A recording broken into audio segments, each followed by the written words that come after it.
நாங்கள் இப்போ போய்கொண்டிருக்கிற இடம் வந்து பார்த்தீங்கன்னா அராலி துறையை நோக்கி போய்கொண்டிருக்கிறேன்.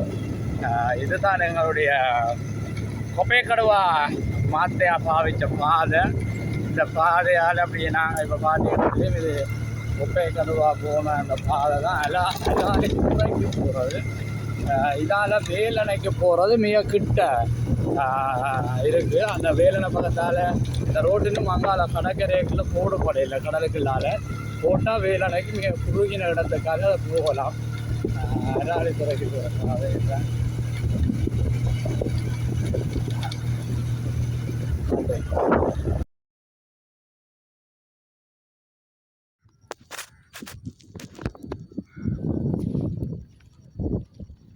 வணக்கம். இப்போ நாங்கள் நிற்கிற இடம் வந்து அராலி துறைன்னு சொல்கிறது. இது வட்டுக்கோட்டையிலேருந்து இதால் வந்து இந்த அராலி துறை இவட அராலி கடற்கரை அது துறை இருக்குது. இது ஒரு காலம் 94ஆம் ஆண்டு நினைக்கிறேன் ஒரு வரலாற்று சிறப்புமிக்க ஒரு சம்பவம் நடந்த இடம்தான் இந்த அராலி துறை. இதில் இருந்து 5 கிலோமீட்டரில் வேலணை இருக்குது. இந்த பிரதான பாதை போடப்பட்டால் வேலணைக்கு செல்வதற்கு 5 கிலோமீட்டர் தூரத்தில் இந்த பாதை போட்டால் இந்த இடத்துக்கு போயிடும். இந்த பாதை இதுக்கு அந்த இதில் இருக்கிற ஒரு காவலருக்கு அங்கால கடலாக தான் இருக்குது. 94ஆம் ஆண்டு பாதை விரல் தகரங்களில் பாதை செய்து ஜெட்டின்னு சொல்ல அந்த பாதையில் வாகனங்களை ஆட்களை ஏற்றி வேலணைக்கு கொண்டு போகிற இது நடைபெற்றது. ஆனால் இப்போ வந்து அதில் பாதை இல்லை. இந்த ரோட் போடுறதுக்கு பல தடவைகள் முயற்சிகள் நடக்கிறதாக கேள்விப்பட்டிருக்கிறோம். ஆனால் இது இன்னும் போடப்படையில்லை. இது போட்டால் வேலணைக்கு இப்போ அரசாங்க உத்தியோக வேலையை பார்க்குறவர்கள் ஏனைய வேலைகளுக்கு போகிறதுக்கு இந்த பகுதியில் வாழ்கிற மக்களுக்கு மிகவும் ஒரு பிரதான பாதையாக இருக்கும். இது நான் நினைக்கிறேன் வருங்காலங்களில் போடப்படும். இந்த பாதையினூடாகத்தான் யாழ்ப்பாணத்தை முற்றுகையிடுவதற்காக மிக பெரும் இராணுவ நடவடிக்கை நடைபெற்றது. இந்த இராணுவ நடவடிக்கையை வழிநடத்தி செய்தவர் சென்றவர் வந்து மேஜர் ஜெனரல் டெல்சில் கொப்பைக்கடுவான்னு சொல்றது.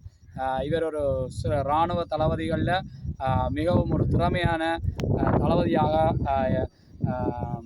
எல்லோராலும் போற்றப்படுகின்றவர்கள். நான் நினைக்கிறேன் வன்னியில் பயிற்சிகள் முடிகின்ற பொழுது கூட அவர்களுக்கு இந்த இராணுவ தளபதி பற்றிய அவருடைய நடவடிக்கைகளை பற்றி அவரை ஒரு கௌரவமாகவே சொல்லுவதாக நான் கேள்விப்பட்டிருக்கிறேன்.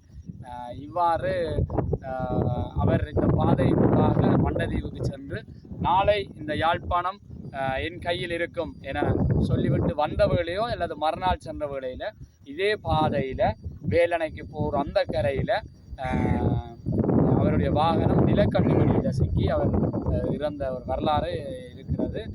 நான் நினைக்கிறேன் இப்போது அந்த பகுதியிலே அவருக்கான ஏதோ நினைவுகள் நாட்டப்பட்டு பெரும்பான்மை மக்கள் சிங்கள மக்கள் வந்து அவடத்துக்கு போகும் சம்பிரதாயம் இப்பொழுது இடம்பெற்று கொண்டிருக்கிறது. நாங்கள் அந்த துறையை பார்க்க போகிறோம். அதோடு இங்கே வந்து மரக்கலங்களில் மீன்பிடி தொழிலை மேற்கொள்ளுகினோம். இதில் இன்ஜின் பொருத்தியும் ஓடுகிறார்கள்.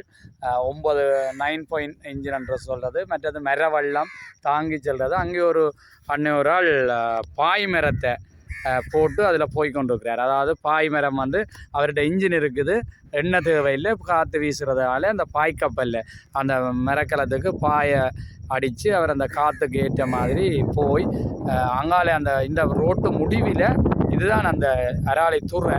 இதில் அங்கே ஒரு காவலர் இருக்கிற இதுக்கு அங்கால போயிடாது யாரும். அந்த ரோட் முடிவுக்கு அங்கால ஒரு ஆறு இருக்கிறது. அந்த கடலுக்குள்ளே ஒரு ஆறு இருக்குது, ஆழமான பகுதி. அதனூடாக இவியல் அங்கால சென்று பண்ணை கடல் வரைக்கும் போய் அந்த மீன் பிடிக்கிற தொழிலை செய்யணும்.